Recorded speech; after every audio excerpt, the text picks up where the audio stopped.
오늘은 예고한 대로 예레미야서 묵상 질문 두 번째, 하나님의 심판 경고에 대한 유대인들의 반응을 나누고자 합니다. 이스라엘과 하나님은 시내산에서 언약을 맺었지요. 이스라엘이 지켜야 할 의무는 하나님의 말씀을 잘 듣고 순종하는 것입니다. 하나님께서 지켜야 할 의무는 이스라엘 백성들을 자기 백성 삼아 돌보시고 인도하시는 것입니다. 하나님께서는 자신의 의무에 충실하셨습니다. 이스라엘을 자기 백성 삼아 돌보시고 인도하셨습니다. 하나님의 인도하심은 크게 두 가지 방식으로 나타납니다. 첫 번째는요, 좋은 곳으로 인도하시는 방식입니다. 이스라엘이 참된 평안과 안식을 누릴 수 있는 좋은 곳으로 인도하셨어요. 그 대표적인 사례가 이스라엘을 적과 꿀이 흐르는 가나안 땅으로 인도하신 것이죠. 시편 23편에도 보면 다윗은 목자 되신 하나님의 인도하심을 이렇게 노래했습니다. 나를 푸른 초장과 쉴 만한 물가로 인도하시는 도다. 하나님은 자신의 백성을 푸른 초장이 있고 마실 물이 있는 좋은 곳으로 인도하십니다. 하나님의 인도하심의 두 번째 방식은 나쁜 길을 막아서는 방식입니다. 이스라엘 백성이 가지 말아야 할 길을 갈 때 그 길을 막아서는 방식으로 인도하십니다. 이것 또한 정말 중요한 인도하심이죠. 인간은 어리석고 연약한 존재예요. 당장의 유익을 위해서 나쁜 선택을 하는 경우가 참 많습니다. 이때 하나님은 자기 백성의 걸음을 막아서는 방식으로 인도하십니다. 우리가 지금 읽고 있는 예레미야서의 심판 경고는 이 두 번째 방식의 인도하심에 해당합니다. 심판이라고 표현했지만 사실은 하나님의 막아서심입니다. 이스라엘아, 그 길로 가면 안 된다. 그 길 끝에는 낭떠러지가 있단다. 그 길로 계속 가면 크게 다칠 수 있단다 라고 말씀하시는 것이 심판의 메시지입니다. 오늘 본문에도 하나님의 막아서시는 인도하심이 아주 잘 나타나 있습니다. 16절을 같이 한번 읽어볼까요? 16절입니다. 시작. 여호와께서 이와 같이 말씀하시되 너희는 길에 서서 보며 옛적 길 곧 선한 길이 어디인지 알아보고 그리로 가라. 너희 심령이 평강을 얻으리니 하라. 그들의 대답이 우리는 그리로 가지 않겠노라 하였으며, 여호와 하나님께서 파멸로 향해 가는 유다 백성에게 말씀하십니다. 너희는 가던 길을 멈추어 서서 살펴보아라. 옛 길이 어디인지, 가장 좋은 길이 어디인지 물어보고 그 길로 가라. 그래야 평안히 쉴 곳을 얻을 것이다. 하지만 안타깝게 유다 백성은 하나님의 인도하심을 거부했습니다. 우리는 그리로 가지 않겠노라. 17절 말씀은 또 이렇게 말합니다. 17절도 같이 읽어보겠습니다. 시작. 내가 또 너희 위에 파수꾼을 세웠으니 나팔 소리를 들으라 하나 그들의 대답이 우리는 듣지 않겠노라 하였도다. 여러분, 파수꾼은 왜 세우지요? 성을 지키기 위해 세웁니다. 적들이 오는지, 야생동물이 침범해 오는지, 아니면 성 안에 불이 났는지 등을 미리 보고 경고하도록 세우는 것이 파수꾼이에요. 하나님께서 유다 백성에게 그렇게 하셨다는 거예요. 멸망을 향해 가는 유다 백성을 막아서서 곧 위험이 닥칠 것이니 대비하라고 파수꾼을 세워 경고하셨습니다. 그러나 그들은 하나님의 경고를 듣지 않았습니다. 우리는 듣지 않겠노라. 이스라엘의 역사를 보면 하나님은 수많은 선지자들을 보내어 이스라엘이 돌이킬 수 있도록 막아서셨어요. 예레미야 시대만 해도 예레미야뿐만 아니라 스바냐나 훌다 등 여러 선지자를 통해 막아서시는 메시지를, 경고의 메시지를 주셨습니다. 또한 회초리를 들어서라도 막아서시기도 하셨어요. 예레미야 3장 3절 상반절입니다. 그러므로 단비가 그쳤고 늦은 비가 없어졌느니라. 유다의 죄로 말미암아서 단비와 늦은 비가 그쳤다는 말씀이에요. 고대 근동에서 비의 유무는 신의 음성으로 간주되었습니다. 비가 오지 않는다는 것은요, 신이 노했다는 가장 분명한 사인이 되었어요. 이렇게 분명한 사인을 주시면서 막아서셨습니다. 여러분, 우리에게도 마찬가지입니다. 하나님은 우리가 잘못된 길로 갈 때 반드시 말씀하십니다. 공동체적으로나 혹은 개인적으로 우리가 알아들을 수 있는 방식으로 분명하게 알려주십니다. 예를 들어서 지금 우리에게 벌어지고 있는 기후 변화도 하나님의 분명한 경고가 아니겠습니까? 극단적인 홍수나 극단적인 고온 현상 등은 부인할 수 없는 메시지입니다. 물건을 생산하기 위해 끊임없이 화석 연료를 태우며 환경을 파괴하는 인류를 향한 분명한 경고입니다. 과학자들은 이 상태로 가다가는 2050년이 되면 걷잡을 수 없는 재앙이 올 것이라고 파수꾼처럼 나팔을 불며 경고하고 있습니다. 개인적으로도 마찬가지죠. 하나님은 신자가 하나님을 향해 등을 돌리고 죄악된 길을 갈 때 그냥 놔두시지 않으십니다. 반드시 알려주십니다. 목사님의 설교를 통해서든지 말씀 묵상을 통해서든지 친구나 선배의 조언을 통해서든지 아니면 따끔한 회초리를 들어서라도 알아들을 수 있도록 깨닫게 해주십니다. 오래전에 저희 아버지께서 겪으신 일인데요, 당시 아버지가 누군가가 미워서 복수를 하고 싶은 마음이 머리 끝까지 찼었다고 합니다. 당시 저희 집은 왕십리역 근처였는데요, 왕십리역 개찰구 앞에 커다란 광고판 하나가 있었습니다. 평상시에는 그 광고판에 상품 광고가 실려 있었는데 언제부터인가 상품 광고가 내려져 있고 이런 글귀가 그 광고판에 적혀 있었어요. 용서는 최고의 복수다. 아버지는 지하철을 이용할 때마다 이 글귀를 보셨습니다. 아버지께서 말씀하시기를 이 글귀가 하나님의 음성처럼 들렸대요. 복수해야 되겠다는 마음을 먹었다가도 이 글귀를 보고 다시 마음을 고쳐 먹으셨다고 합니다. 제가 아는 어떤 집사님은 사다리에 올라갔다가 떨어진 것을 하나님의 음성으로 들으셨다고 고백했습니다. 떨어지는 순간, 이렇게 인생이 끝날 수도 있구나라는 것을 깨닫고 돈 벌기 위해 그냥 바쁘게만 살아서는 안 되겠다고 결심을 하셨대요. 무엇보다 하나님의 최고의 경고의 메시지는 하나님의 말씀이겠죠. 유다에게 선지자를 보내 하나님의 말씀을 대언하도록 하셨던 것처럼 하나님께서는요, 우리에게도 끊임없는 말씀을 선포를 통해서 우리의 삶을 인도하십니다. 여러분, 대강교회만 해도 어떻습니까? 매일 말씀을 묵상해요. 새벽 기도를 통해서 목사님들이 그날 본문을 해석하며 하나님의 음성을 대언합니다. 담임 목사가 매일처럼 홈페이지에 말씀 묵상한 것을 올려요. 다락방 모임을 통해 일주일에 한 번 함께 말씀을 공부합니다. 주일 설교, 수요 예배, 금요 기도회에서도 끊임없이 말씀이 선포되면서 우리가 어디로 가야 할지, 우리의 길이 어떻게 잘못되었는지 계속해서 반복적으로 알려주십니다.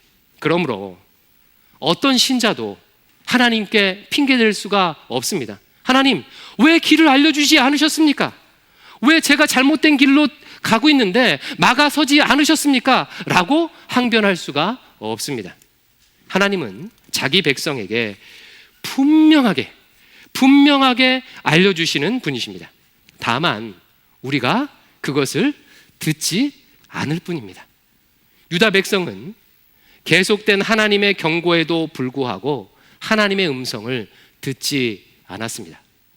그렇다면 왜 그들은 이런 분명한 경고를 듣지 않았을까요? 19절 말씀입니다. 같이 읽습니다. 19절 시작. 땅이여 들으라. 내가 이 백성에게 재앙을 내리리. 이것이 그들의 생각의 결과라. 그들이 내 말을 듣지 아니하며 율법을 거절하였음이니라. 그들의 생각의 결과라. 그들의 생각의 결과라. 유다 백성들이 딴 생각, 딴 마음, 딴 계획을 가지고 있었기 때문이에요.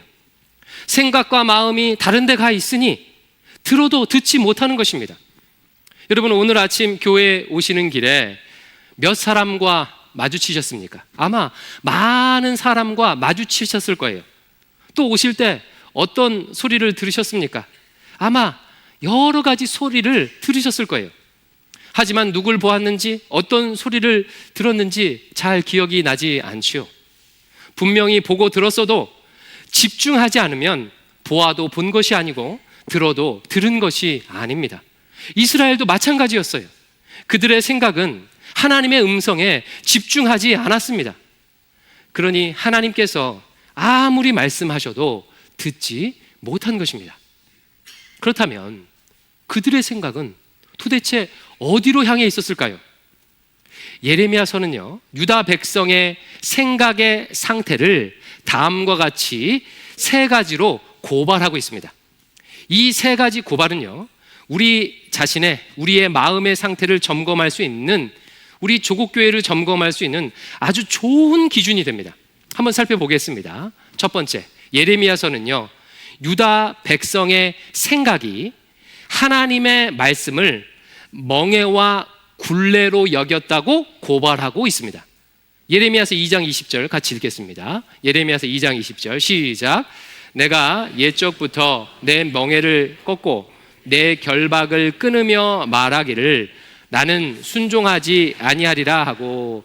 이 말씀 좀 어렵죠? 무슨 뜻이냐면요, 유다 백성이 아주 오래전부터요, 옛날부터 여호와의 말씀을, 하나님의 율법을요, 멍에와 결박으로 여겨서 그것을 끊어버렸대요. 여러분, 멍에가 뭐지요? 소의 목에 얹어서 수레나 쟁글을 끌도록 하는 게 멍에입니다. 결박이라는 것은 내 몸이 움직이지 못하도록 꽁꽁 묶는 것을 결박이라고 해요.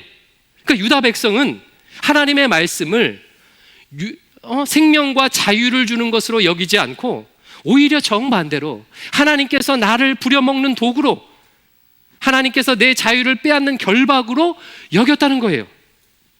여러분, 하나님께서 이스라엘에게 주신 율법은, 이스라엘이 지키도록 주신 율법은 누구를 위한 법일까요? 하나님을 위한 법일까요?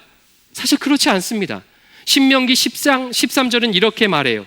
내가 오늘 내 행복을 위하여 내게 명하는 여호와의 명령과 규례를 지킬 것이 아니냐. 하나님께서 주신 율법은 이스라엘의 행복을 위해서, 이스라엘을 위해서 주신 법이에요. 축구의 규칙은요, 축구 선수들에게 멍에와 결박이 아닙니다. 엔드라인이 그어져 있고 규칙이 있고 심판이 있어야 자유롭고 공정하게 축구할 수 있겠죠. 여러분, 심판 없는, 규칙 없는 축구 해보신 분 아실 거예요. 아주 난장판입니다. 이와 같이 이스라엘의 행복과 자유를 위해 주신 하나님의 말씀을 그들은 멍에와 결박으로 여겼습니다. 그러니 하나님의 음성에 귀를 닫고 듣지 않는 거예요. 이것은 신자가 하나님과 멀어질 때 나타나는 대표적인 증상 중에 하나입니다. 여러분, 아담과 하와가 하나님을 배신할 때를 한번 생각해 보세요. 사탄 마귀가 어떻게 유혹하냐면 선악과를 먹지 말라는 하나님의 명령을 멍에와 결박으로 여기도록 그렇게 아담과 하와를 유혹해요. 창세기 3장 1절 하반절입니다. 뱀이 여자에게 물어 이르되 하나님이 참으로 너희에게 동산 모든 나무의 실과를 먹지 말라고 하시더냐.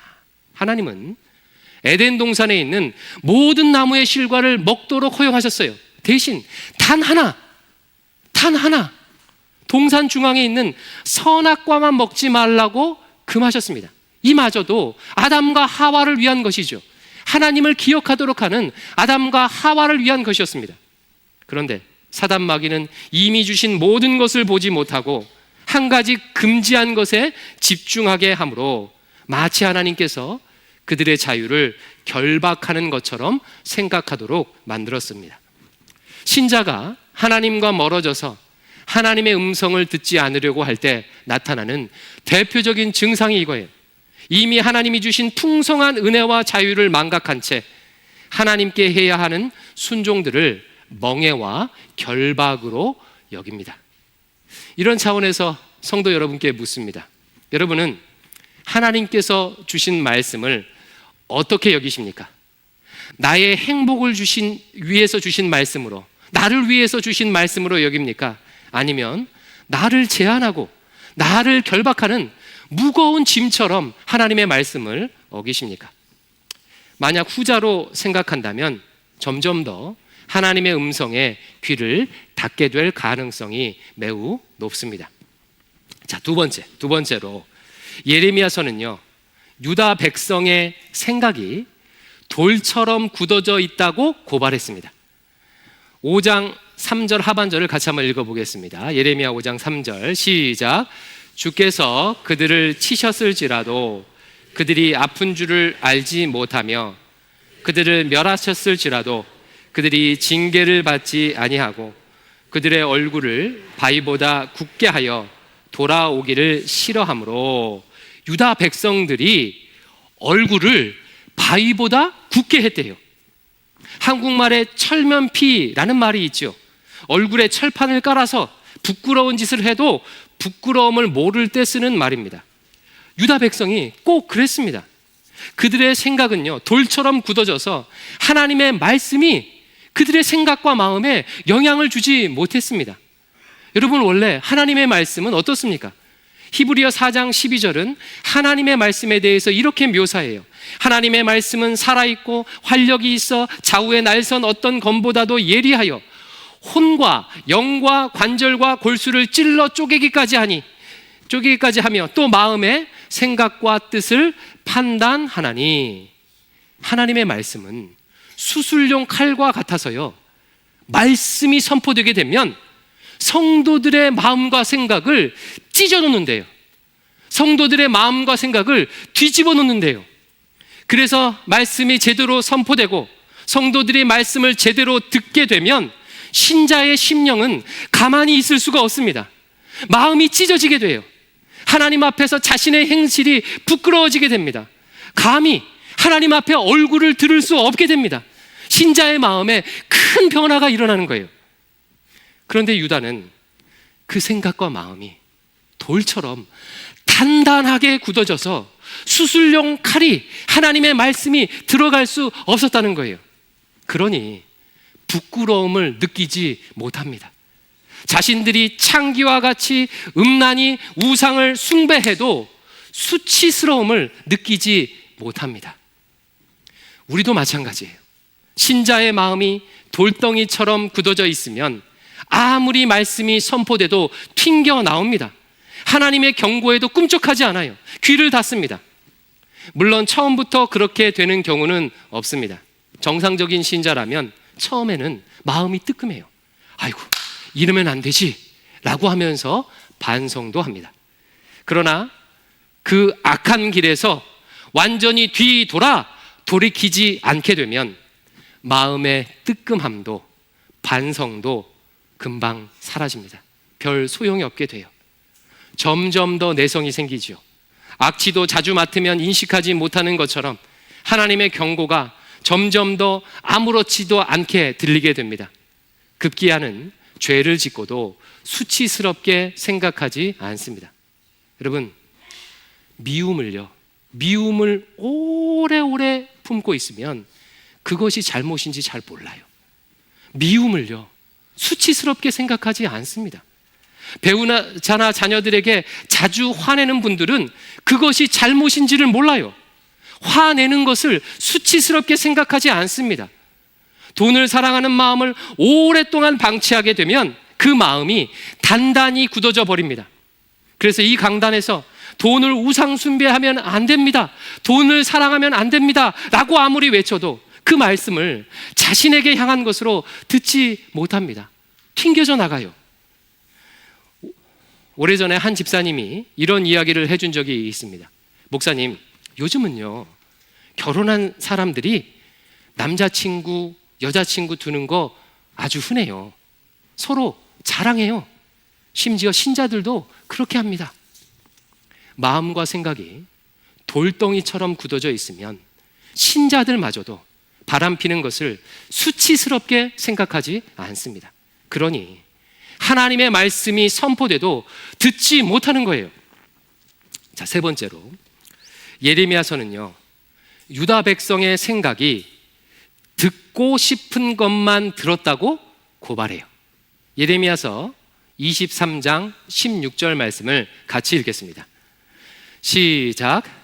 만군의 여호와께서 이와 같이 말씀하시되 너희에게 예언하는 선지자들의 말을 듣지 말라. 그들은 너희에게 헛된 것을 가르치나니 그들이 말한 묵시는 자기 마음으로 말미암은 것이요 여호와의 입에서 나온 것이 아니니라. 말씀 어렵지 않지요? 유다 백성을 향해서 거짓 선지자들의 말을 듣지 말라고 경고하고 있습니다. 여러분, 왜 하나님께서 이런 경고를 하실까요? 유다 백성들이 거짓 선지자들의 말에 귀를 기울이고 있었기 때문이에요. 그러면 거짓 선지자들이 뭐라고 했길래 유다 백성들은 그들의 말에는 귀를 기울였을까요? 17절이 이렇게 말합니다. 17절도 같이 있습니다. 시작. 항상 그들이 나를 멸시하는 자에게 이르기를 너희가 평안하리라 여호와의 말씀이라 하며 또 자기 마음이 완약한 대로 행하는 모든 사람에게 이르기를 재앙이 너희에게 임하지 아니하리라 하였느니라. 거짓 선지자들이요 이렇게 예언했대요. 하나님을 멸시하는 유다 백성들을 향해서 얘들아, 백성들이요 걱정하지 마세요. 평안할 것입니다. 당신들에게 재앙이 임하지 않을 것입니다 라고 예언을 했대요. 유다 백성들은 이 평안의 메시지에 귀를 기울였습니다. 여기서 우리는요 아주 중요한 사실 한 가지를 발견하게 됩니다. 이제까지 우리는 유다 백성들이 하나님의 음성을 듣지 않는다는 것을 보았어요. 하지만 유다 백성의 입장에서 보면 하나님의 음성을 듣지 않는 것이 아니었던 거예요. 그들은 선지자의 말을 들었습니다. 다만 거짓 선지자의 말을 들었습니다. 헛된 평강을 전하는 거짓 선지자들의 말에 귀를 기울이면서 그들의 말을 하나님의 말씀으로 받은 것입니다.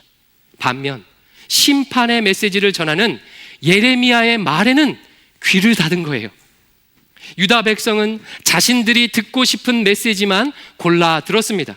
죄를 드러내고 마음을 찌르는 심판의 메시지에는 귀를 닫고 괜찮아, 평안할 거야, 좋아질 거야 라고 하는 평강의 메시지, 위로의 메시지, 긍정의 메시지에만 귀를 열어놓았던 거예요. 인간은 듣고 싶은 말만 듣는 경향이 있죠. 신문을 봐도 내 정치 성향에 맞는 신문만 봅니다. 신자가 하나님과 멀어질 때 하나님을 향해서도 그렇게 됩니다. 신구약 성경 전체를 하나님의 말씀으로 받지 않아요. 여러분, 성경책을 한번 열어보십시오. 밑줄 쳐진 말씀들은요 대부분 위로하고 힘주고 평강을 약속하는 말씀이에요. 경책하고 회개를 촉구하는 말씀은 기피하고 멀리합니다. 이러다 보니 심판의 메시지에는 귀를 닫습니다. 당장 회개하고 돌이킴이 필요한데도 평안과 위로를 전하는 메시지를 선호합니다. 일제시대에 한국 교회의 98%가 신사참배를 결의했어요. 교회를 지킨다는 명분이었습니다. 이때 주기철 목사님은 신사참배를 결사 반대하셨습니다. 한국교회에 회개를 선포하면서 우상 숭배를 멈추라고 외치셨어요. 하지만 우리가 속한 장로교 교단은 그 회개와 심판의 메시지를 듣지 않았습니다. 오히려 주기철 목사님을 목사직에서 면직시켰습니다. 교회의 결정을 따르지 않고 갈등을 조장한다는 이유였습니다. 당시 성도들은요, 신사참배는 국기에 대한 경례와 같다, 괜찮다, 신사참배하면 평안할 것이다 라고 하는 평안의 메시지를 하나님의 음성으로 들었습니다. 지금도 마찬가지지요. 너도 나도 한국 교회가 위기라고 말하지만 실제로는 위로와 평강을 전하는 메시지에 사람들이 몰립니다. 유튜브 설교 조회수만 봐도 금방 알 수가 있습니다. 삶이 힘들다 보니 당장 고통을 잊게 해주는 진통제만을 찾고 고통의 원인이 되는 악을 도려내라 라고 하는 심판의 말씀에는 귀를 닫습니다. 회개와 심판의 메시지는 예나 지금이나 환영받지 못합니다. 말씀을 맺겠습니다. 유다 백성은 하나님의 율법을 멍해와 결박으로 여겼습니다. 회개와 심판의 메시지에는 마음을 돌처럼 굳게 닫았습니다. 그러면서 당장 듣기 좋은 평강과 위로의 메시지에만 귀를 열어 놓았습니다. 유다 백성이 하나님의 음성을 듣지 않았다는 것은 실상은 듣고 싶은 것만 들었다는 뜻입니다. 사랑하는 성도 여러분, 그렇다면 지금 우리는 어떤 것 같습니까? 지금 우리에게 필요한 메시지는 어떤 메시지라고 생각하십니까? 여러분께서는 지난 일주일 혹은 지난 1년간 살았던 방식으로 앞으로도 계속해서 그렇게 살면 괜찮으시겠습니까? 또 묻습니다. 여러분 보시기에 조국교회는 어떤 상황인 것 같습니까? 여러분이 저라면 이 강단에서 어떤 메시지에 무게를 두고 선포하시겠습니까? 긍정적이고 밝은 메시지를 전해야 사람들이 교회에 오고 교회가 부흥하니 평안하다, 좋아질 것이다, 하나님이 함께 하신다 라고 외쳐도 괜찮은 상황인 것 같습니까? 예레미야를 묵상하면 묵상할수록 목사인 저도 정말 많이 혼란스럽습니다. 그러나 이것 하나만큼은 확실하겠죠. 우리가 관심 가져야 할 것, 집중해야 할 것은 내가 원하는 것이 무엇인가? 나에게 듣기 좋은 소리는 무엇인가? 사람들이 무엇을 선호하는가가 아니라 우리를 향한 하나님의 마음입니다. 지금 이 순간 나를 향한, 이 조국교회를 향한 하나님의 시선이에요.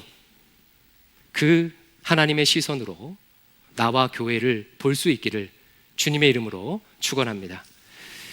이 시간에는요, 지난 3주간 예레미야서를 통해 주셨던 말씀을 기억하면서 이 땅의 황무함을 보소서 함께 찬양하겠습니다.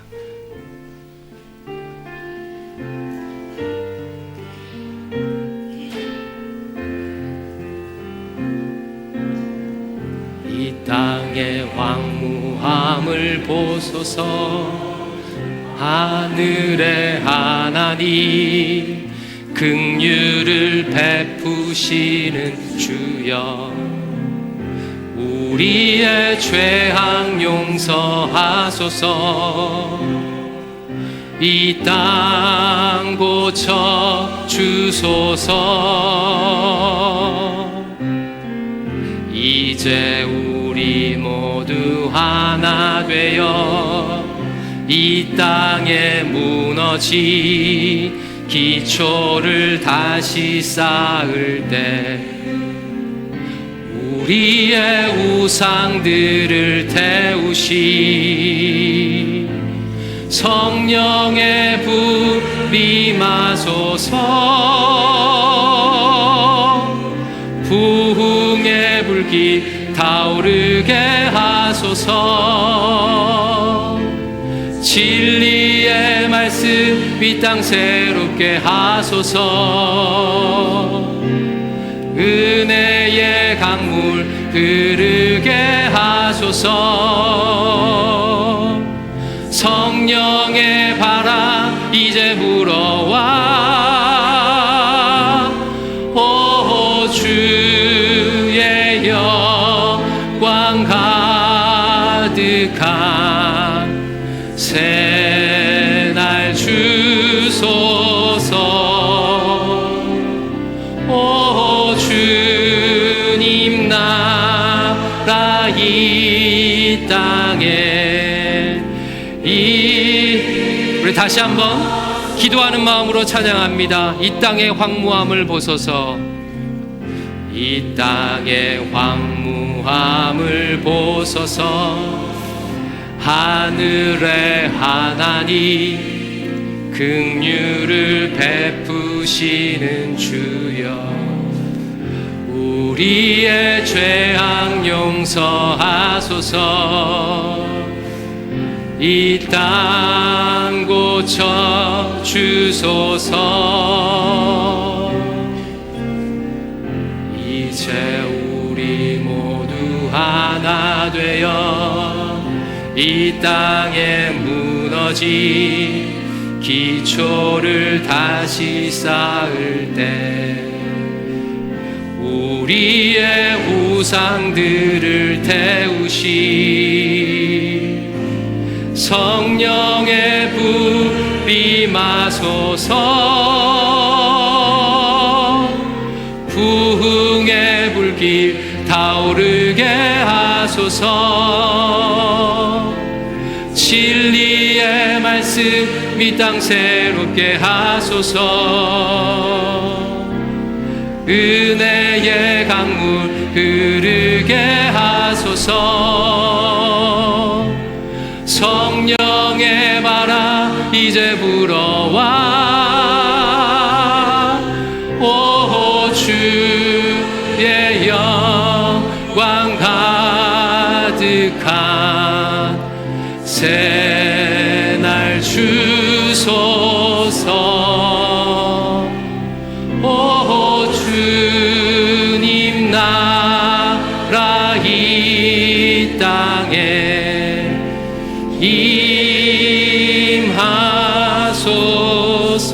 임하소서. 기도하겠습니다. 아버지 하나님, 세상의 거울이 아니고 하나님의 말씀의 거울 앞에 우리 자신과 조국교회를 비춰봅니다. 우리의 죄악을 용서하여 주시옵소서. 이 땅의 황무함을 돌아보시고 불쌍히 여겨 주시옵소서. 우리의 실상과 민낯을 깨닫고 하나님 앞에 자복하며 회개하며 돌이키는 은혜를 우리 가운데 허락하여 주시옵소서. 예수님 이름으로 기도합니다. 아멘.